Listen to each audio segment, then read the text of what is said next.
some chairs, why don't you, so somebody can sit down? I want to see you get on the next train. All right. I'll meet you on the next level of the deck.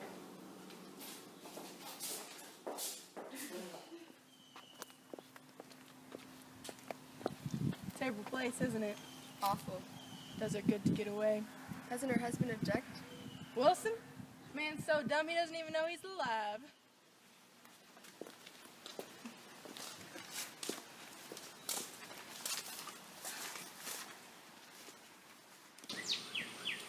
I want one of those dogs.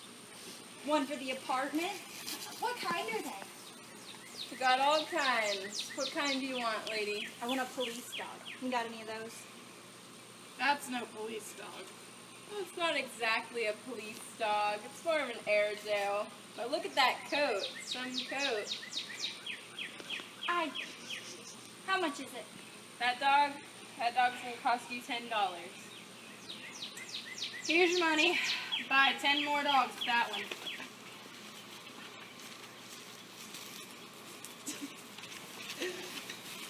Hold on, I have to leave you here. Oh, no you don't. Myrtle will be upset if you don't come up to the apartment. Won't you, Myrtle? Come on. I'll telephone my sister Catherine. You know, people say she's very pretty, and they ought to know. Well, I'm going to call the McKees up, and I've got to call my sister Catherine, too. See, my dear, most of these fellas will cheat you every time.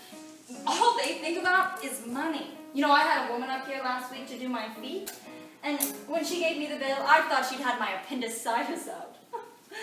I like your dress. I think it's adorable. Well, this old thing, I just slip it on when I don't get what I look like. But it looks wonderful on you, if you know what I mean. If Chester could only get you in that pose, I think you can make something out of it. I think we need better lighting. I wouldn't think of changing the light. I think it... McKees, why don't you just leave the drink? Myrtle, go get some more ice and mineral water before everybody goes to sleep. I told that boy about the ice. Oh, God, these people, you know, you have to keep after them all the time. I've done some nice things out on Long Island. 2 of them are framed. 2 what? 2 studies of them. One I call the Gulls and one I call the Sea. So, do you live on Long Island too? I live in West Egg. Oh, I was there not too long ago at a party for a man named Gatsby. Do you know him? I live next door to him. They say he's the cousin of Kaiser Wilhelm. That's how he gets his money, you know. Really? Yeah, I'm scared of him. I'd hate for him to have anything on me. Hello there. I like to do more work on Long Island. All I need is an entry. All I ask is that I get a start. Well, why don't you ask Myrtle to give you a letter of introduction? I'm sure she'll do that. Won't you, Myrtle? Do what? Write Mr. McKee a letter of introduction to your husband. He can do some studies on, you know, George B. Wilson at his garage. I just love the apartment, honey. It's beautiful. I love the new decorations. Neither of them can stand who they're married to. Can't they? Can't stand them. What I say is, why go on living with someone you can't stand? If I were them, I'd get divorced and get married to each other right away. Doesn't she like Wilson either? It's really his wife that's keeping them apart. She's Catholic, so they don't believe in divorce. When they do get married, they'll go west until it all blows over. It'd be more discreet to go to Europe. Do you like Europe? I just got back. Really?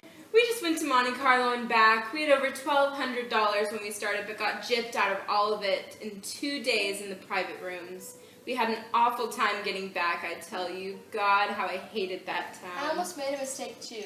I almost married a little kike who had been after me for years. I knew he was below me. Everybody kept saying, Lucille, that man's way below you. But if I hadn't met Chester, he'd have got me for sure.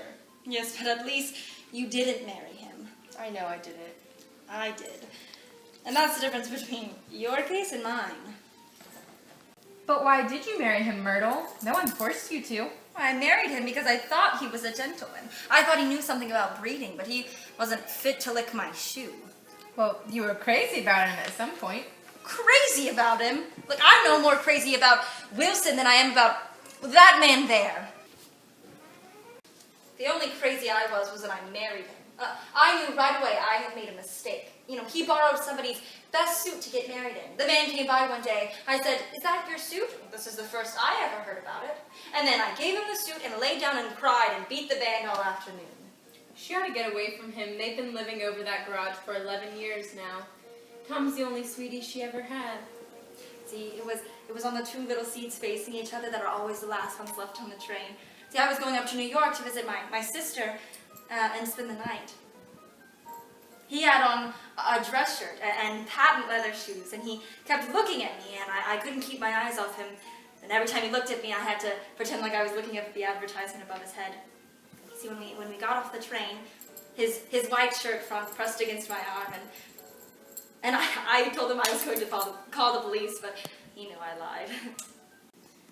My dear, I'm going to have to give you this dress as soon as I'm through with it.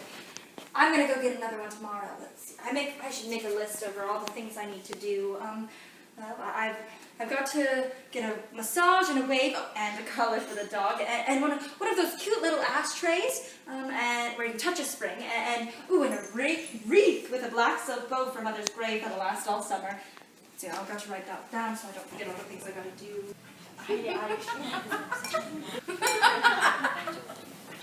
No, you still think about it. You realize you're still. Oh no, I'll say it. Whenever